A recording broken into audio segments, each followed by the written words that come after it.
নমস্কার। জয় শ্রীকৃষ্ণ।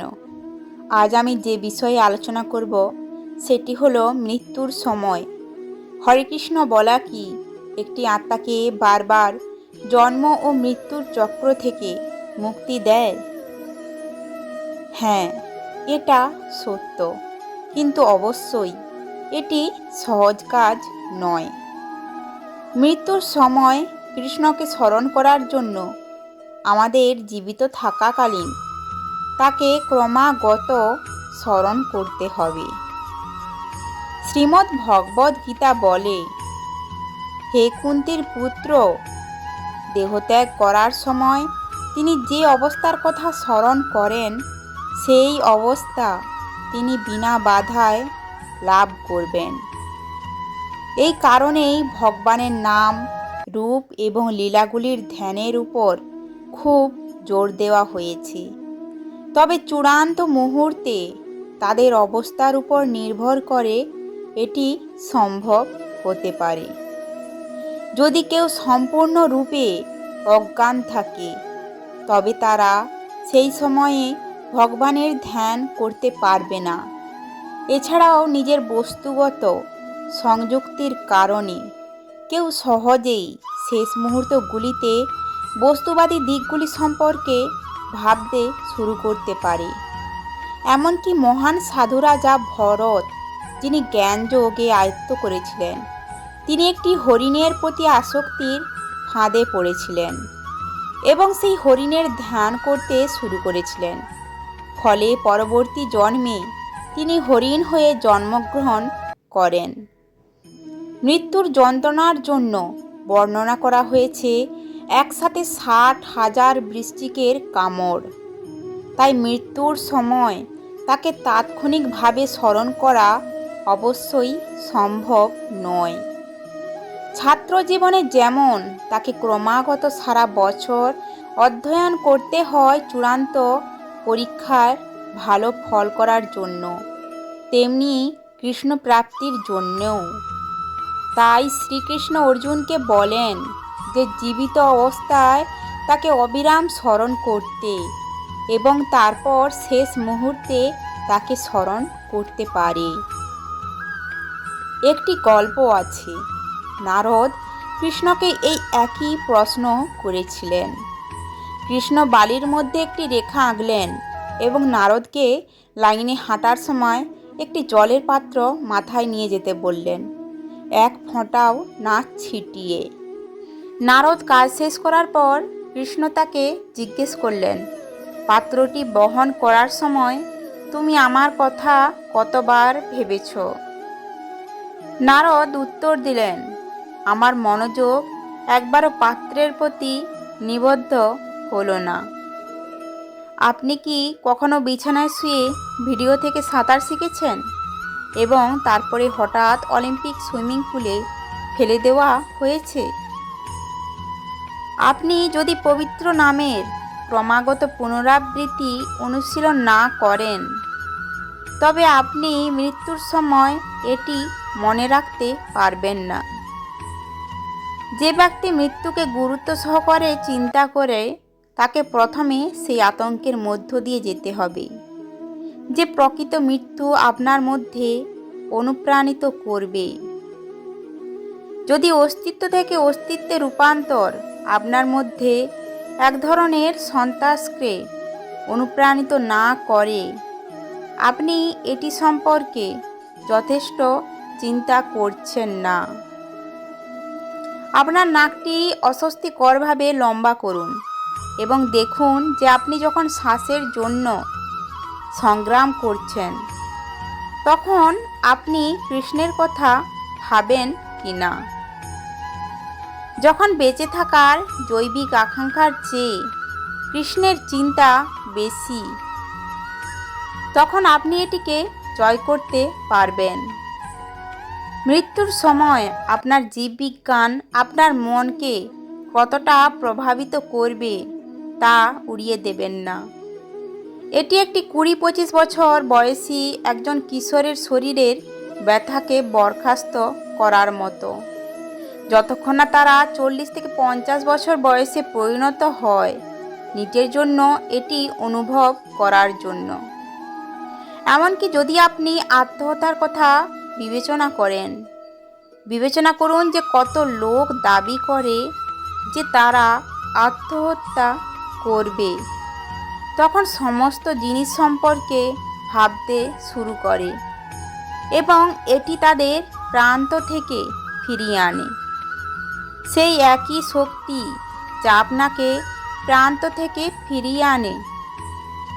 যখন আপনি বাস্তবে মৃত্যুর মুখোমুখি হবেন, তখন খেলতে থাকবে, তখন আপনি ভাবতে শুরু করবেন যে আপনি কি মিস করবেন এবং আপনি যে সমস্ত আনন্দ এবং জিনিসগুলি অনুভব করেননি সেগুলির চিন্তায় হারিয়ে যাবেন।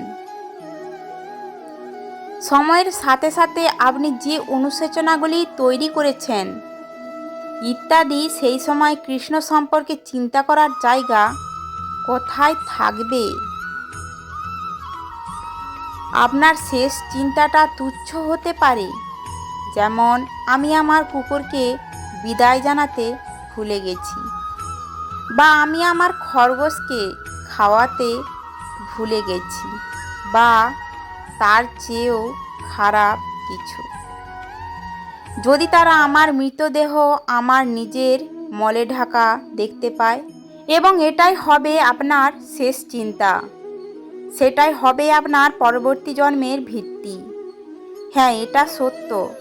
যাই হোক, আমাদের মন কোনো বাল্ব নয় যা হঠাৎ জ্বলে উঠবে। সাফল্য অর্জনের জন্য আমাদের মনকে নিয়মিত অনুশীলনের প্রয়োজন।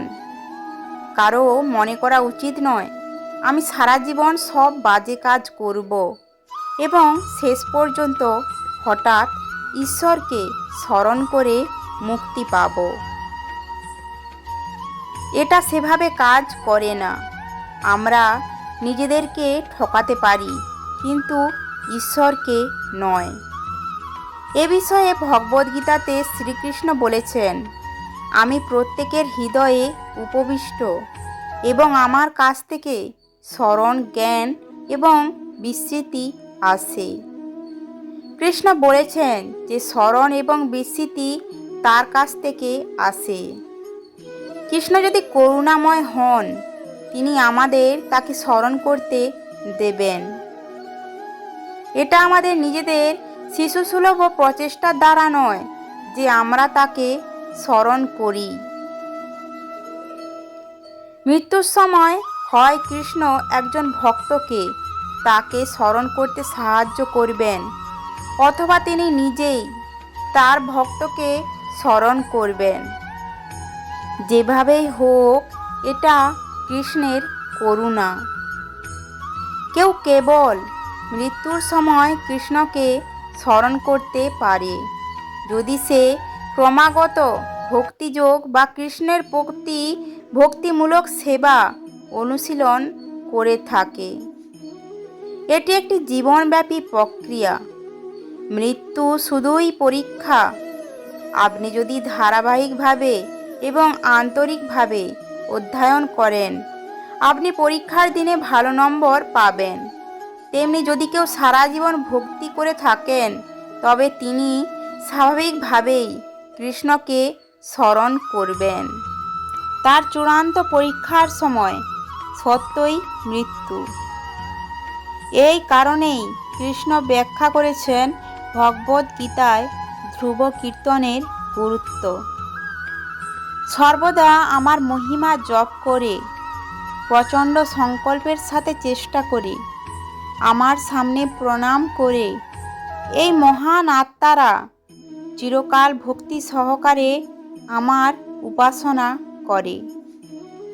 একজনকে ক্রমাগত কৃষ্ণের একান্ত ভক্তিমূলক সেবা করা উচিত।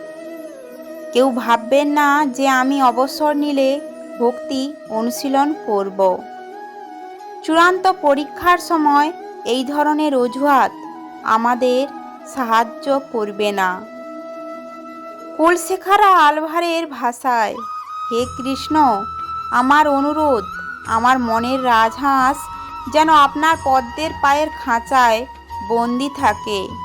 এবং সেখানে রসা সমুদ্রে বাস করে। মৃত্যুর সময় শ্লেষ্মা বায়ু ও পিত্ত দ্বারা গলার দম বন্ধ হয়ে যাবে। এমন পরিস্থিতিতে আপনার নাম মনে রাখা কিভাবে সম্ভব? কুলশেখর আলভার প্রার্থনা করেছেন যে তার মন সর্বদা কৃষ্ণের পদ্মের পায়ের খাঁচায় যেন বন্দি থাকে, যাতে মৃত্যু তাকে বিভিন্ন শারীরিক অস্বস্তিতে তাড়া করলেও তার পূর্বের অনুশীলনের কারণে কৃষ্ণ নিজেই তাকে স্মরণ করবেন বা তার ভক্তকে তাকে স্মরণ করতে সাহায্য করবেন। ঈশ্বর কেবল তাদেরই সাহায্য করেন যারা নিজেদের সাহায্য করে। এই কথাটি এখানে খুবই গুরুত্বপূর্ণ। যৌবনে আমাদের ভক্তি অনুশীলনের জন্য আন্তরিকভাবে চেষ্টা করতে হবে। কৃষ্ণ যদি দেখেন যে আমরা আমাদের সাধনায় আন্তরিক, তিনি মৃত্যুর সময় আমাদের সাহায্য করবে। ভক্তের কোনো ভয় নেই, ভক্তরা নির্ভীক। শুধুমাত্র যারা ভক্তি অনুশীলন করেনি তারা ভয়ঙ্কর হয়ে ওঠে। তারা জানে না তাদের জন্য কি অপেক্ষা করছে। কৃষ্ণের স্বরূপ লাভ করা মানেই মুক্তি।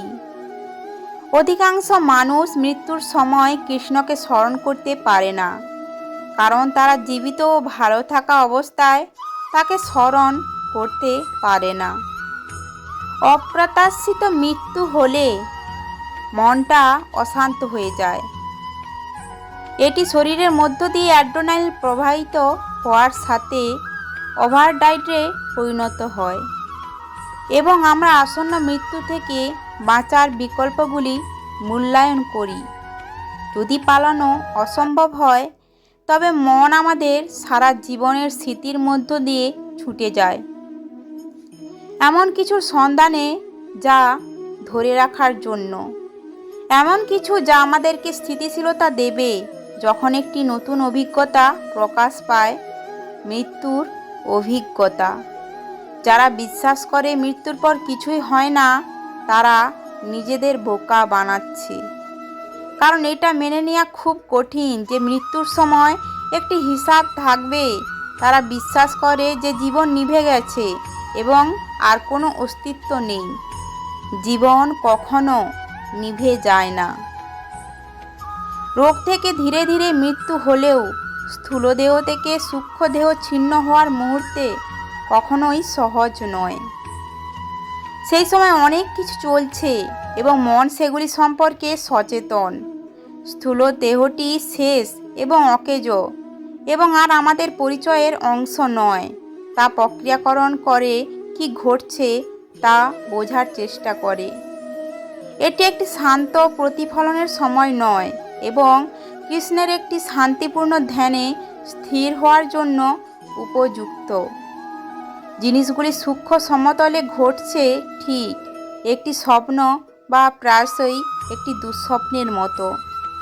আপনি যদি নিয়মিত আপনার স্বপ্নে কৃষ্ণের কথা চিন্তা করেন এবং স্বপ্ন বা দুঃস্বপ্ন দেখার সময় আপনার চিন্তা ভাবনা এবং ঘটনাগুলির উপর আপনার নিয়ন্ত্রণ থাকে, তবে এটি একটি ভালো লক্ষণ যে আপনি মৃত্যুর সময় কৃষ্ণকে স্মরণ করবেন।